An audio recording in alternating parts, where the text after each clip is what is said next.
10টা টাকা নিলাম। কানে কথা যায় না নাকি? শুনেছি। কেন নিলাম? শুধুবে না?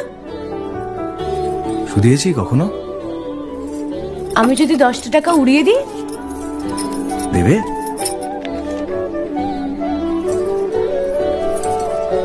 আমি তবে যাই। আমরা থিয়েটার দেখতে যাচ্ছি। তুমি কি শুনলে আমি কি বললাম? বড় জ্বালাচ্ছ ললিতা।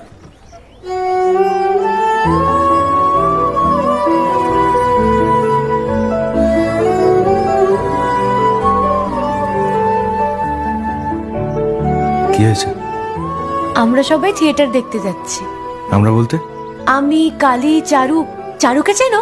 ওই যে পাড়ার মোড়ের বাড়ির আমার বন্ধুর ব্রাহ্মবাড়ি। হ্যাঁ, ওই চারুর মা আর ওর মামা।